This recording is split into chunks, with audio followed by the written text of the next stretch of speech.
Hello, everybody. Welcome back to my channel, or if you're new here, just welcome. My name is Juliana, and this is the first video that I'm uploading for 2023 because I'm a procrastinator, and yeah, I'm just a procrastinator. But I've also been busy since, the year started. Oh, and Happy New Year, by the way. Where are my manners? Happy New Year.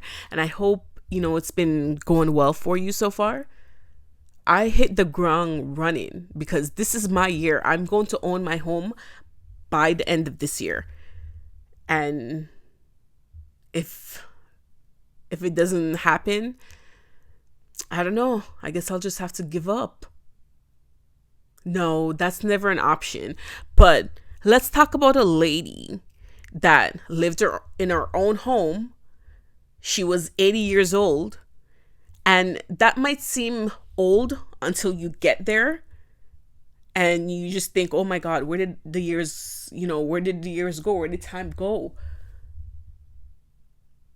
But, Margaret McDonald lived to be 80 years old. But on June 24th, 1994, police responded to a 911 call on LaSalle's Boulevard. This is near the Yonge Street and Davisville Avenue area in Toronto. That's like midtown Toronto, almost downtown, but not quite.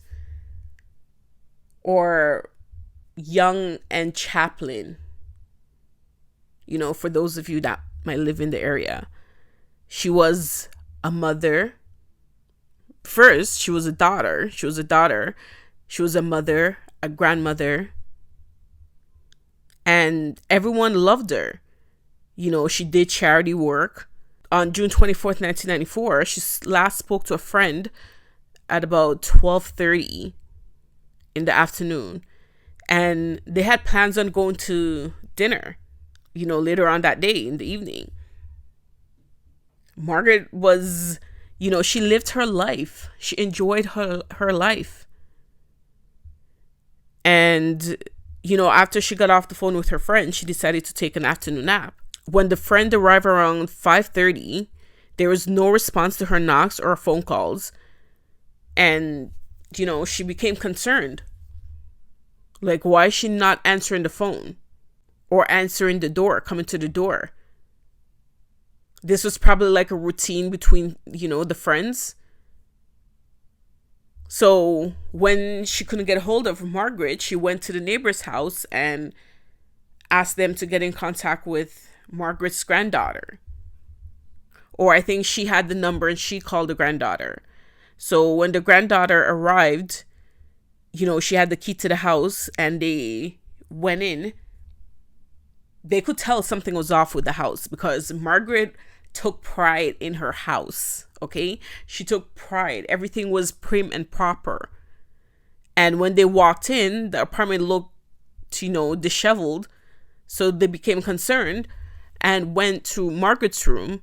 And that's when they found her in bed, unalived. So her friend attended at her residence at 5:30 as they were going to go out for dinner together. She knocked and rang the doorbell, called her phone.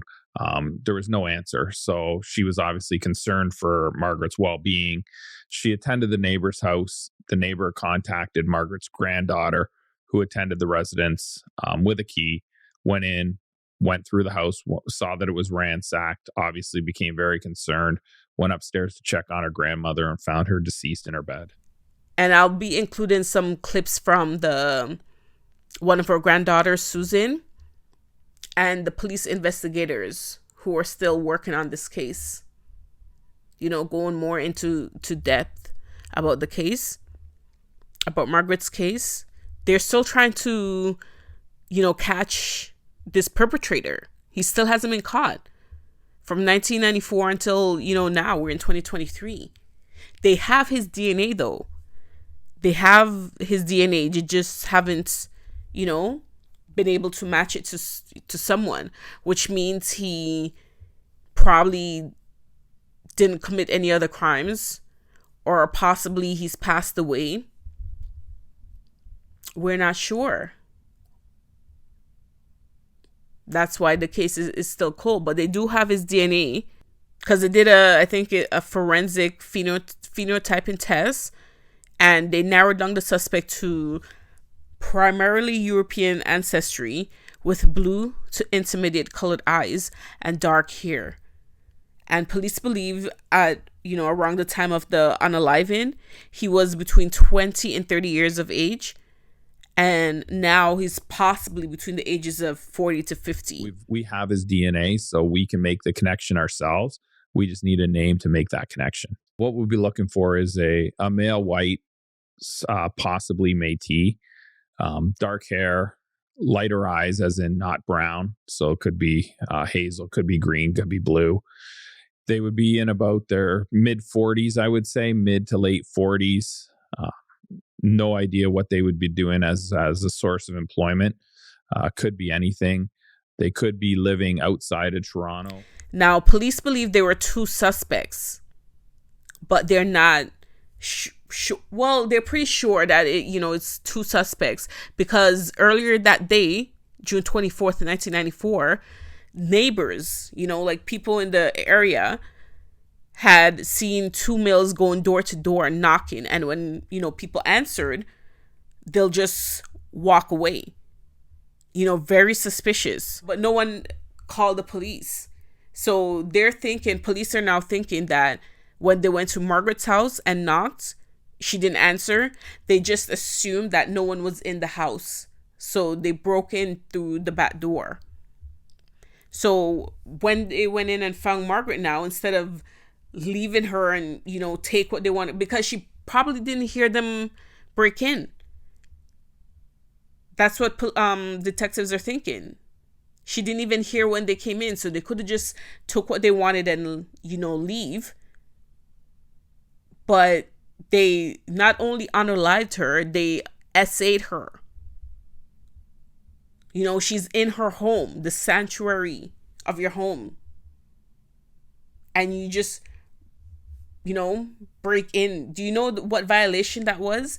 And then to be woken up out of your sleep and this is happening to you, you're shocked, you're confused, you're scared.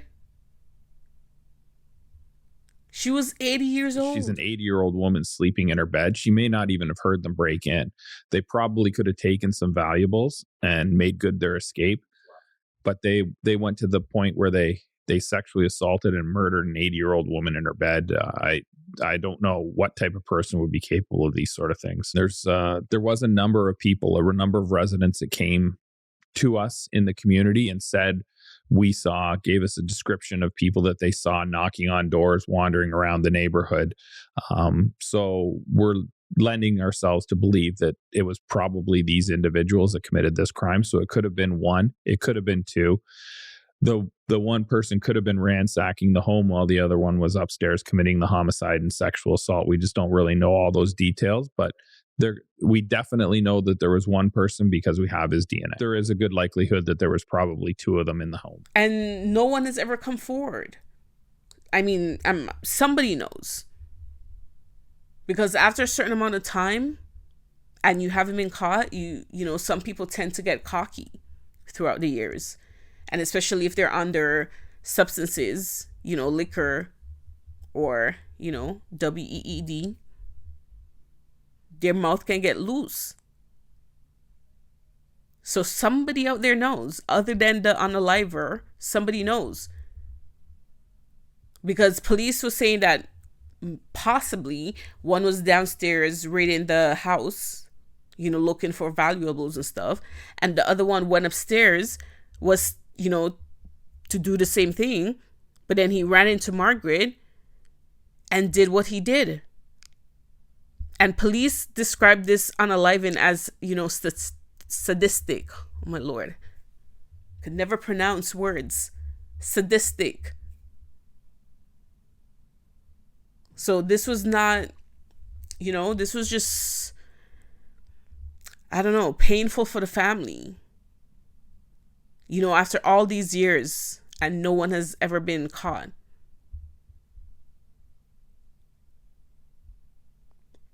But yeah, if you've made it to the end of the video, please give it a like, a comment and share. I'm trying to, be, what's that word? I can't even think of it. Consistent. I'm trying to be consistent, but I don't think myself and that word are friends. So yeah, I'll see you guys in the next one. So when I think of my grandmother, we always called her Granny, and she went by the name Peg or Peggy. So hearing Margaret McDonald, I have to think a little bit. And of course, I only knew her sort of in the role of granddaughter, and what we knew about her early life. Some she told us, some we heard from other family members, but she was the eldest child of 5, and they were fairly low income, poor. She met her future husband when she was only 18, and her father wouldn't let her marry until she was 21. And she moved to Toronto, and sort of from small town Peterborough, moved to Toronto. And she sort of had to evolve into, I don't want to say a society matron, but very definitely kind of in the 30s in Toronto. It was still very much old Toronto. When I think about that when she was growing up, Toronto looked really, really different than it did in the 90s or 80s even. It was much smaller. It was predominantly white. She sort of ran in the professional class, sort of middle upper class, and really came into a lifestyle where she had a cook and a nurse and a lot of help around the home. Lived in a beautiful home that she hadn't been exposed to prior to that. So for her, and I think this is important just in understanding her, she would never understand my choices why I might choose to go off backpacking with, kind of just the stuff in my knapsack sort of thing.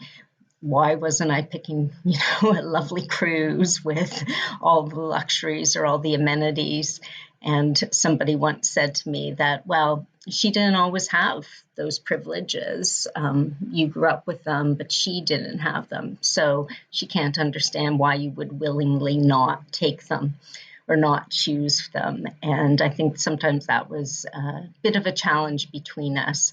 But she certainly, I think she did a great job as a, if I'm going to say a society matron, that she loved to entertain. She was very proud of, setting a beautiful table and, having lovely linens and, silver polished and things that today, both young and even older people, they're just not as important, having a formal dining room and serving a big Sunday dinner. But these things were important to her, as were her family, really.